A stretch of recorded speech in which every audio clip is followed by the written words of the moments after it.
today we will be making cinnamon Play-Doh, homemade style. All right, so the first thing, I have a pan. We are going to have to cook this on the stove. So if you're not allowed to use the stove by yourself, wait for a parent to come home or help you out with this. But if you are, be very careful. So the first thing we're going to do is add the dry ingredients. So the first thing I need is going to be a cup of flour.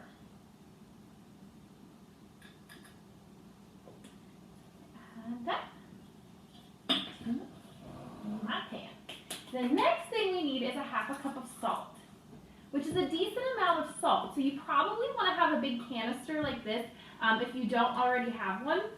I think this big thing was maybe 98 cents at Walmart, so not expensive. Of course, ask before you use any ingredients out of your kitchen at home. This would be a great activity to do together as a family. All right, so there's my half cup of salt. I'm going to add it in. The next thing I'm going to add is going to be a tablespoon of cream of tartar. That is a spice that might be the only thing you might not already have at home. So if you want to make this, make sure you check the list first. And this might, like I said, might be the only thing you have to buy. Some recipes call for it, so I had it on hand. But not everybody will. This is what thickens up the Play-Doh and makes it really like spongy.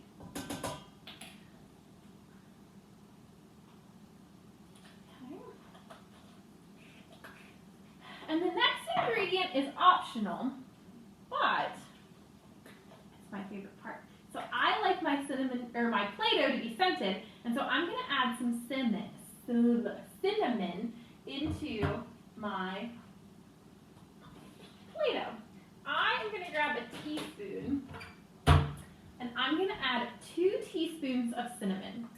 If you want it to be really cinnamon flavored, you can add a 1/3 teaspoon if you want to. I'm going to do 2 1/2. So that is all of our dry ingredients. So I'm going to go ahead and grab a spoon. And I'm going to stir those up before I add the wet ingredients. So again, in here is a cup of flour, half a cup of salt, around a tablespoon of cream of tartar. If it's a little bit less, that's okay. And then an optional ingredient is the cinnamon. I added about 2 1/2 teaspoons of cinnamon. You can add more or less based on your preference. Kind of a fun tidbit, I do make this sometimes in the fall, and I will add pumpkin pie spice instead of cinnamon to make it smell more like pumpkin. All right, so the next part is going to be adding our wet ingredients now that our dry ingredients are all mixed up in the bowl. So the first thing I'm going to add is going to be a tablespoon of oil. I am using whatever oil I have in my kitchen. This is canola oil. You can use vegetable oil, olive oil, any oil you have at home. And then you will need a cup of water.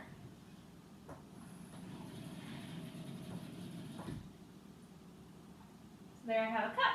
The next step again is optional. So because this is cinnamon Play-Doh and this is kind of a holiday activity, I'm going to add some red food coloring to mine. If you are irritated by food coloring on your skin, or if you don't want to get messy, then you do not have to add this. Or you could make your own color. I'm just going to use red. It kind of goes with the cinnamon. So I added 4 drops. I like to add it to my water before I add it into the pan because I think it helps the Play-Doh absorb it a little bit better. So there is my red. You know what? I'm going to add, just checking my recipe over here, I'm going to add a couple more dots just because that wasn't quite red enough for me. Now we're cooking. All right, so here's my red water, a cup of it. I'm going to add it in. And then I'm going to take my spoon and I'm going to stir all this up. And now comes the time that you have to cook it on this stove. Okay, so I'm going to transfer it back to my stove. I'm going to pick up my video and I'll get back to you. All right, so I stirred it all up so it's really combined.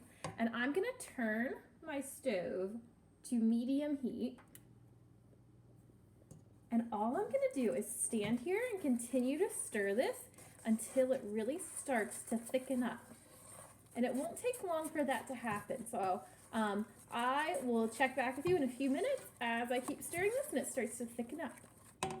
All right, so as this cooks, it's gonna start to get kind of lumpy. That means your Play-Doh is coming together. Once it starts to get like this, I turn my heat down to low. All right, so as I stirred this, you can see it starts to get into one big ball.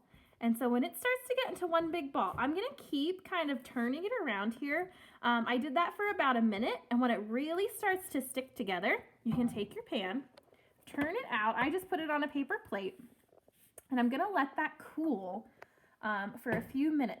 It'll be warm to the touch, so I would not recommend touching it. It's very warm. I'm gonna let it dry, or not dry, but cool off here for a few minutes, and then we'll see how it works. All right, guys, so I waited maybe 20 minutes. My Play-Doh is now warm or cool enough to touch, and so you can see as you kind of turn it around, it's really nice and soft and workable Play-Doh. This is my favorite Play-Doh recipe, and see, I made a little snowman as an example. You can play with this. I've had it up to about 4 months that you were still able to work with it really nice, probably longer than that. How you would store it, I'll just put it in a container that has a nice tight lid, and it should be good to go for quite a while. So, hope you had fun. Bye.